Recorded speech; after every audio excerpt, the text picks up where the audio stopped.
O ser humano geralmente aprende por repetição, seja imitando as falas dos pais, gestos e até mesmo pela música. E na hora dos estudos, será que conseguimos sucesso com as famosas decorebas? Ou é possível adotar um método eficaz que nos possibilite ter uma boa memorização e que nos permita guardar um maior número de informações? Para falar sobre esse assunto, o nosso Opinião Livre de hoje conversa com o professor Rodolfo Gasparetto, do Instituto Preparação. Muito obrigado pela sua presença aqui. Ok. Preparando muita gente? Estamos preparando. Muitos jovens? Anos, muitos jovens. Quanto tempo? Há mais de 30 anos já. Mais de 30 anos, dedicação a preparar. A preparar, exatamente. Para o vestibular, para quê? Qual é a fase que você prepara? Já treinei todo tipo de pessoas, desde militares, religiosos, até estudantes universitários de uma forma geral, para a vida, para concurso, para vestibular. Na verdade, eu abordo o tema de uma maneira que pode ser aplicado a qualquer área, na verdade.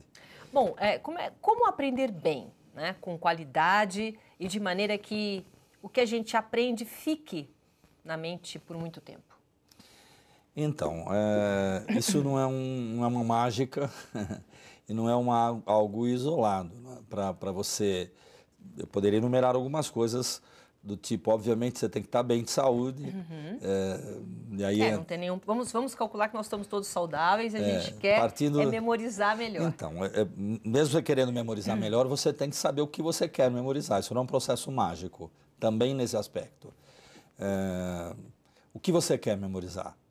Tá bem? De uma forma geral, a gente guarda as informações na medida que a gente vivencia. Eu colocaria a memória com 3 palavrinhas: vivência, associação e repetição. Para quanto mais eu vivencio algo, isto é, quanto mais eu estou focado, envolvido, mais eu participo, mais eu faço alguma coisa, melhor eu registro. Depois disso, se eu não quero esquecer, porque eu registrei bem, isso fica lá, mas se eu vou precisar disso daqui a algum tempo e eu não quero correr o risco de perder, não localizar na hora a informação, eu associo, faço uma ligação com alguma coisa que me facilite localizar e faço algumas repetições. Se vou demorar para precisar disso, eu vou repetindo periodicamente, de tempos em tempos. Estamos falando de mente, quer dizer, não vale anotar para olhar. Não, vale. Não, anotar para olhar, isso é um recurso. Não é? Hoje a gente tem os recursos eletrônicos aí que você deixa registrado. E isso é uma das coisas que até faz com que a pessoa use menos a memória. Ela vai. Aí, quanto menos usa a memória, maiores as dificuldades. A prática, o uso constante faz com que você tenha cada vez mais facilidade. Isso é verdade? Quer dizer, a gente tem que, assim como a gente exercita o corpo, a gente tem que exercitar a mente. E como exercitar a mente? Então, exercitar a mente tem diversas maneiras, mas é necessário exercitar a mente. Se sabe hoje que uma das coisas que provoca o tal do Alzheimer é o desuso. Isto é, você não está usando, quanto menos você usa a memória, você está propenso... Vai atrofiando, né? Exatamente, está propenso futuramente a ter um problema. Agora, a gente usa a memória, a gente usa de diversas maneiras, né? Por exemplo, em vez de consultar toda hora lá o celular ou deixar no celular, você pode buscar na memória telefones, fazer uma agenda de telefones na sua própria memória. Que é difícil, né? A gente não está acostumado, a gente fica preguiçoso. Vai direto, agora principalmente com o telefone. Nem olha o telefone, aperta o botãozinho e já pega o telefone. Perguntar qual é o meu número, não sei, tá lá, Silvia, né? Você aperta lá.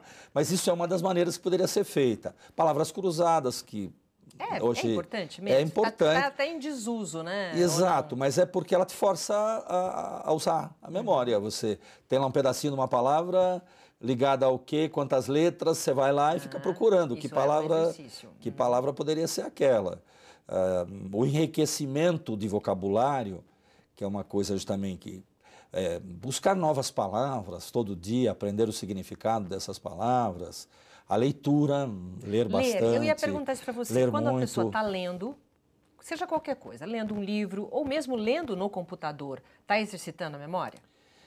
Se ela está raciocinando, porque a história é o seguinte, muita gente lê e aí a grande dificuldade, muita gente lê, deixa o pensamento voar, vai lendo sem exatamente saber porquê, depois terminou de ler nem lembra o que leu.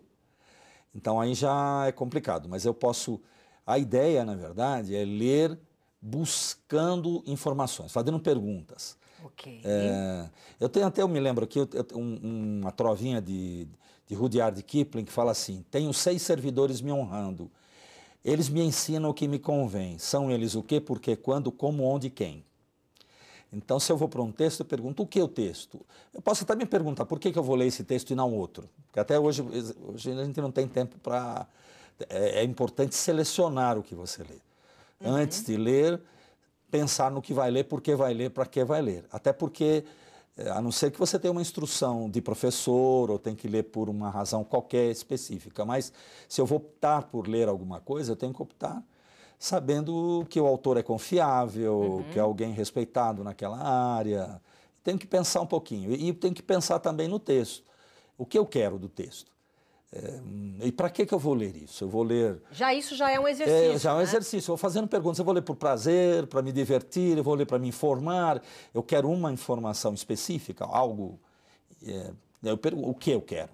E, de repente, eu vou no texto procurar o que exatamente eu quero. Então, aí entra a história um pouco da leitura dinâmica, do que se chama, eu vou ler buscando o que eu quero. Aí eu passo rápido, gasto menos tempo e encontro a informação. Quando eu encontro a informação que eu quero, eu paro e penso nela.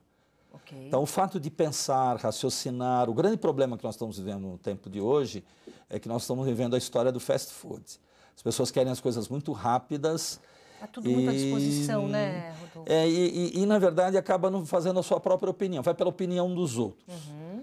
Então não tem questionamentos. O importante nesse exercício é questionar aquilo que a gente está lendo e informação. Por que é isso? Por que a pessoa disse isso?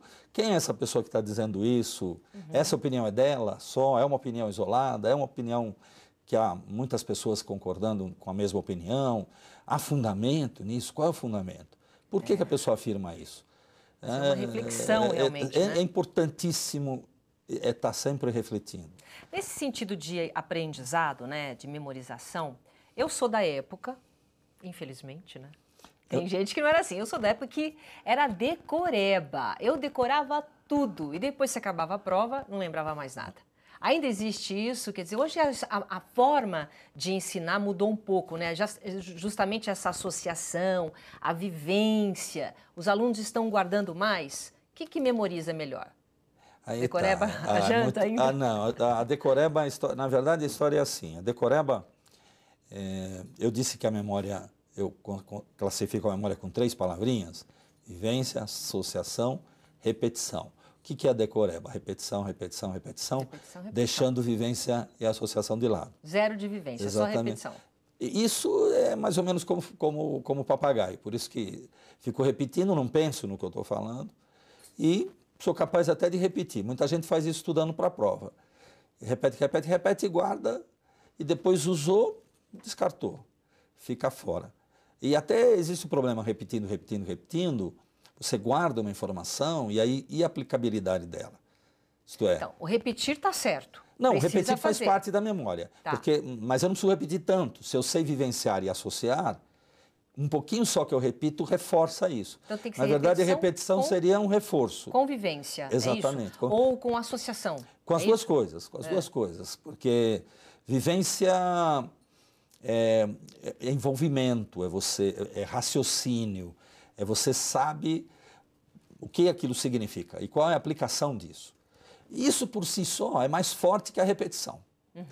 Se eu fizer uma boa vivência, mesmo que eu não faça a repetição, eu registro. Nosso cérebro funciona, na verdade, de forma muito parecida com o computador. Até no procedimento, porque o cérebro, ele só reconhece impulso elétrico. E toda a transmissão dentro do cérebro é através de impulso elétrico. Então, eu posso até dar um exemplo que eu brinco com os meus alunos, com memória, por exemplo, visual. Eu falo para a pessoa assim, imagine uma tela na sua frente, como se fosse um computador para poder ter uma noção, e busca uma coisa, tipo assim, eu sugiro o pessoal buscar na memória a imagem de um elefante. Ok. Basta que a pessoa tenha visto um elefante. Se ela nunca, nunca tivesse visto um elefante, ela não saberia como um elefante é. É verdade. Pode não ter visto um elefante no zoológico, etc., mas viu na revista, na televisão, etc. Então, o que a gente vê, o cérebro guarda. Se você fala, eu quero um elefante, porque o nosso computador é por voz. Eu falo comigo. Okay. Bom, elefante. O elefante vem para a minha tela. Aí eu posso, por exemplo, pintar, eu sugiro o pessoal pintar o elefante de amarelo. O cérebro faz isso, você enxerga o elefante amarelo. Aí eu falo para a pessoa assim, vai na memória e pega um macaco. Macaco, animal. Põe em cima do elefante amarelo.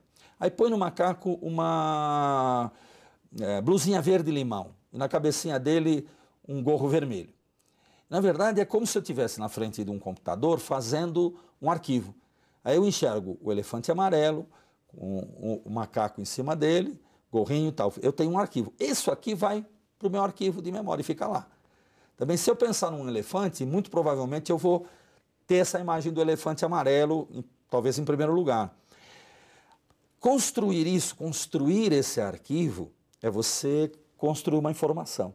Isso pode ser feito com outras coisas. Eu posso... A história de vivência é muito imaginar alguma coisa. Sair um pouco do campo das fantasias ou do algo subjetivo e passar por uma coisa objetiva. Muita gente tem dificuldades porque não passa...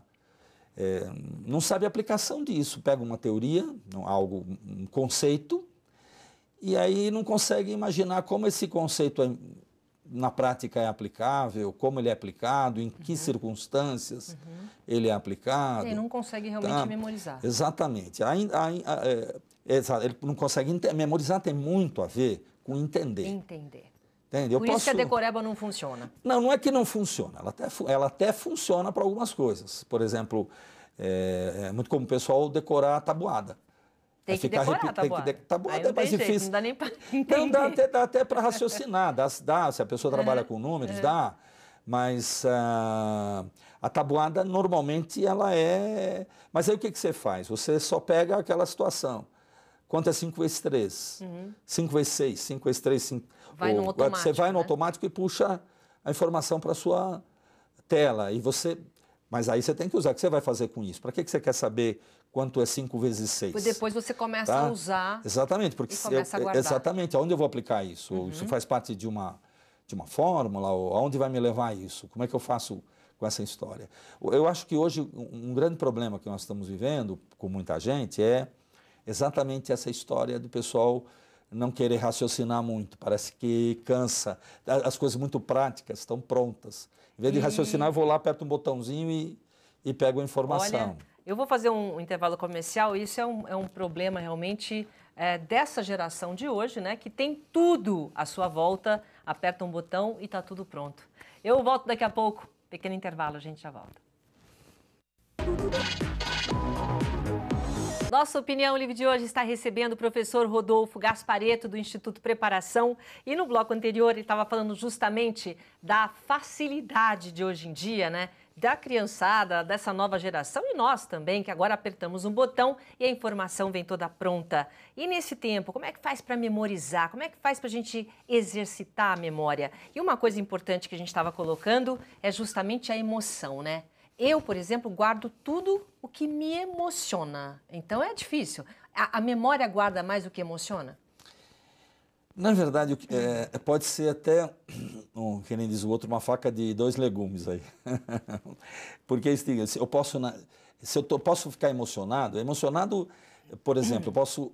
Um tipo de emoção é ficar nervoso, é ficar ansioso, isso é ruim para a memória. O lado da história de memorizar porque se emocionou é o envolvimento, é a vivência. Vivência é o mais importante, pelo jeito, né? A vivência, porque quando eu me emociono porque eu vivenciei, eu vivi uma situação, dificilmente a pessoa esquece uma coisa que ela viveu intensamente. Agora, existe uma coisa que precisa se colocar, é a história, por exemplo, do deu branco nas provas. Okay. Por que dá branco nas provas, quando alguém Ou vai... branco algumas vezes Ou em branco algum lugar. exatamente. Você sabe aquilo, mas você não fala. E às vezes dá branco até em coisas do tipo assim... onde eu deixei a chave, ou uma coisa muito comum, eu saio de casa, vou fechar a porta, saí. E aí eu paro e falo, fechei a porta? Desliguei a luz? Um bom exemplo de vivência, bem simples, eu quero lembrar que eu fechei a porta, ou o check-up da casa. Eu vou sair, fazer uma... Bom, eu vou sair e tem que desligar o gás, será que está desligado? Tem que fechar as janelas, tem que fechar a porta. Faço isso conscientemente, a vivência é foco, é consciência. Nem que você fale no começo para você mesmo, tipo assim, estou fechando a janela, fechei a janela, estou desligando o gás, desliguei o gás. Vai sair, fecha a porta, olha para a porta e fala, estou fechando a porta. Fecha a porta. Repetiu o que você está fazendo. Porque eu estou vivenciando, eu estou me vendo. Porque eu posso estar fechando a porta pensando... Automático. Exatamente, pensando no que eu vou fazer, onde eu vou pegar o carro, não sei o quê. Eu não registrei, não vivenciei o momento de fechar a porta. Aí quando eu sento no carro, falo, bom, e fechei a porta? Não sei. Mas se eu, na hora de fechar a porta, estou com a minha consciência lá, fechei a porta. O que acontece, por exemplo, quando uma pessoa é apresentada a alguém, a pessoa falou o nome, 10 segundos, já não lembra mais o nome da pessoa. Não vivenciou o nome. Não prestou atenção. Exatamente. Tá? Se a pessoa prestar atenção, brincar um pouquinho com o nome, nem que for na mente, lembrar de alguém... Ficar Rodolfo. Olha para você e fala, Rodolfo. Ou brincar com... Rodolfo, lembra o Rodolfo lá do programa não sei o quê. Você é Silvia.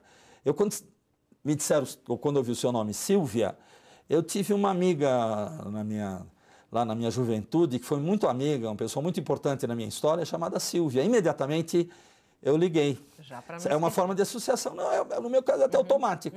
Também. Mas então, é um exercício já que você faz naturalmente. Sim, associação é algo...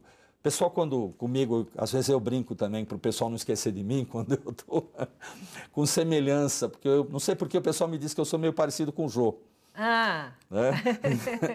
Então, às vezes eu vou brincar com o pessoal não vai esquecer. Eu falo, olha, aquele cara que é parecido com o Jô, não sei porquê, tal. Então, se a pessoa vai... Quem é o Rodolfo? Rodolfo é o cara parecido com o Jô.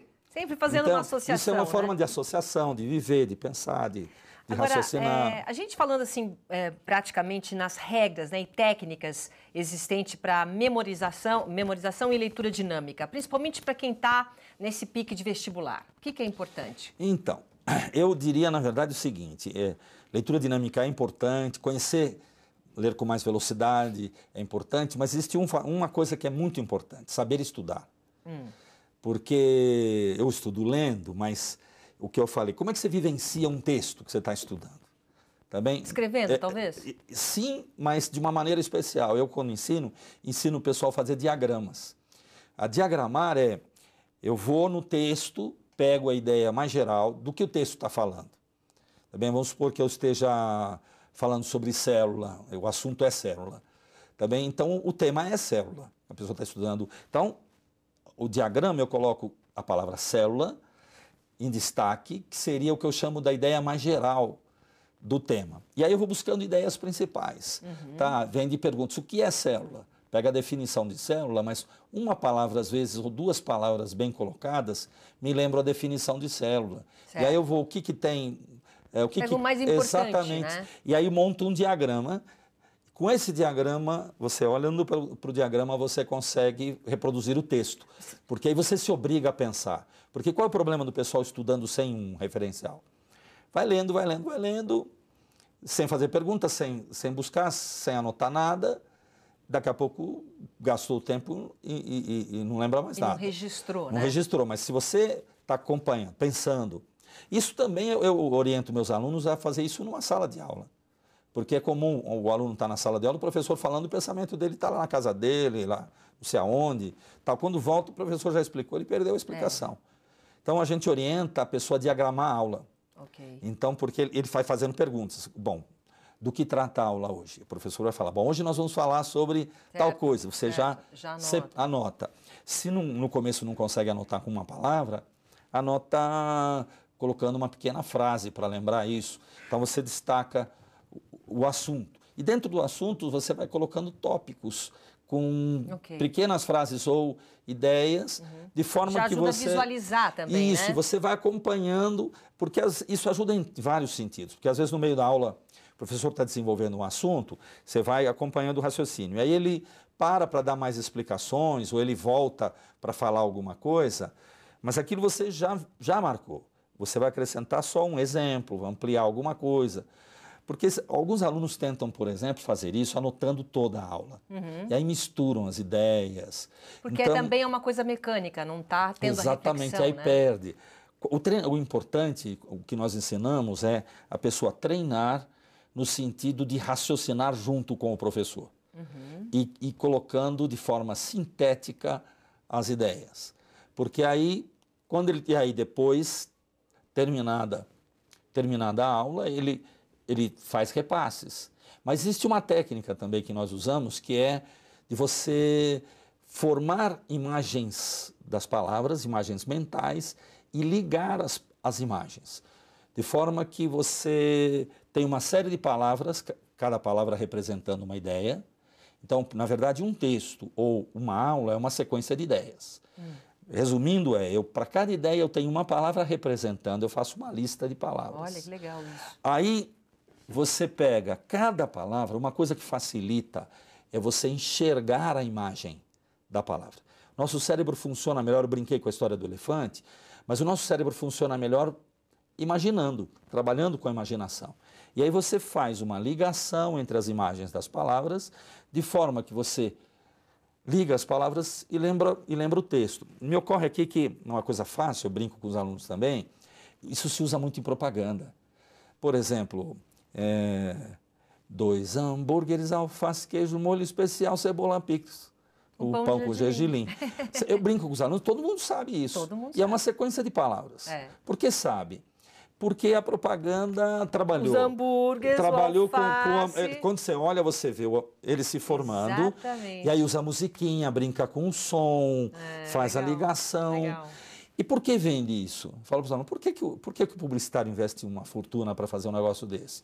Porque já aconteceu comigo, acho que com todo mundo. A gente tem uma coisa chamada diálogo interno. A gente vive falando para a gente mesmo. Conversa o dia inteiro. Às vezes eu dou aula até tarde, pego o carro, vou sair, e eu falo, puxa, chegar a jantar, tá tarde, queria comer uma coisa diferente. Estou falando comigo. O cérebro vai lá, o cérebro sozinho vai na memória e joga a música. Você ouve, 2 hambúrgueres, tá. E aí os caras não são bobo nem nada, montam um drive-thru. Isso, tudo mais fácil. Porque eu falei, puxa, que legal, eu vou comer um sanduíche. Se eu tivesse que parar, pensar, vou lá, vou parar o carro e tal, mas eu posso passar lá, pegar o sanduíche e comendo no caminho, pronto. Então, aquela imagem, aquela associação. Se você pensar em várias... Por que as propagandas têm umas coisas assim... Elas usam tudo, usa emoção, usa exatamente, tudo. atenção, a maioria das coisas. Se você tivesse que escolher uma palavra, a história de vivência, o que é, na verdade? Atenção. Você tem que estar com a atenção voltada. Por que você esqueceu o nome da pessoa? Porque você não prestou atenção no nome. Mas isso por exemplo, muitas vezes a gente acha que é falta de concentração ou falta de memória? Não é falta de memória. A história de atenção, ela é uma decisão. Você decide se vai prestar atenção ou não. Por isso que a gente fala o foco. Exatamente. Peraí, agora o meu foco é apresentar o jornal. Então eu vou me focar naquilo, exatamente, esquecer o resto. Por isso que você faz bem. Eu estou focada naquilo. Você não pode estar aqui pensando no que você vai fazer depois daqui. Então são focos que a gente usa, não é falta de atenção. Eu diria, não, foco é você... É algo que você decide prestar atenção. Ok. Tá? Meu foco vai ser isso. E aí, prestar atenção é uma decisão. Eu decido e me esforço. Isso requer um esforço. Existe uma coisa simples que a gente ensina para o pessoal que tem muita dificuldade nisso, é uma coisa que qualquer um pode fazer, é você treinar, por exemplo, foco visual. Eu sugiro que o pessoal pegue um tempinho, coisa 20 segundos, 30 segundos, e fique focado em alguma coisa. Tá? Pega, por exemplo, o celular, fica olhando para o celular e pensando nele. Passados uns 20, 30 segundos, tira o celular e fica prestando atenção na caneta. Tira a caneta e fica prestando atenção na lâmpada, na janela. Mas por que fazer isso? Porque você força o seu cérebro a manter o foco naquilo. Tá. Entende? Por exemplo, porque eu tenho que... Meu cérebro, ele tende a sair. Se eu vou treinando... aquela dispersão, exatamente. Exatamente. Se eu vou treinando ele a ficar fixo naquilo, quanto mais eu treino, mais eu consigo manter a minha atenção. Por exemplo, uma coisa de brincar gostoso, de prestar atenção auditiva, porque numa sala de aula você tem que treinar, é colocar um CD e voltar a atenção como se fosse um maestro para os instrumentos. Prestar atenção Presto nos bastante atenção no instrumento, por exemplo, no teclado, de maneira que eu consiga ouvir o teclado e esquecer os outros instrumentos. Ouvir a voz do cantor, ouvir a voz do back vocal. Isso é um exercício para a mente e é um exercício também de concentração. Exato, isso é um exercício que você pode fazer para ajudar. Agora, normalmente essa história de foco, você que decide. Por que o seu foco vai manter? É aquela história que você falou, você tem que estar motivado. Eu quero, isso me interessa, isso vai me trazer um bom resultado. O que eu vou ganhar com isso? Se eu ficar prestando atenção na aula, o que eu vou ganhar?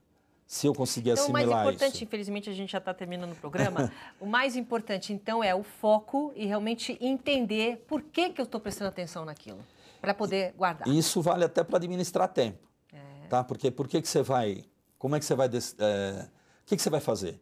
Por que você vai fazer isso e não aquilo? Tá? Tudo tem a ver com pensar, decidir e focar. Na verdade, em resumo, é isso. Foi rápido, hein? Passou rápido. Ai, obrigada pela sua presença aqui, viu? Foi um prazer. Muito obrigada. Foi um prazer. Nossa opinião livre de hoje fica por aqui. Entrevistamos o professor Rodolfo Gasparetto, do Instituto Preparação. Obrigado pela sua companhia e até a próxima. Tchau.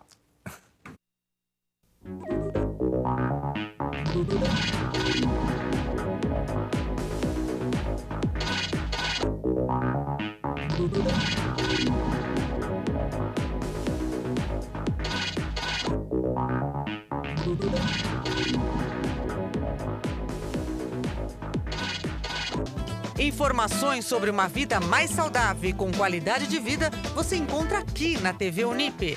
No programa Edição Saúde, você se atualiza sobre equipamentos modernos em diagnóstico e tratamento e acompanha reportagens especiais e entrevistas com diversos especialistas na área da saúde. Não perca o Edição Saúde aqui na TV Unip.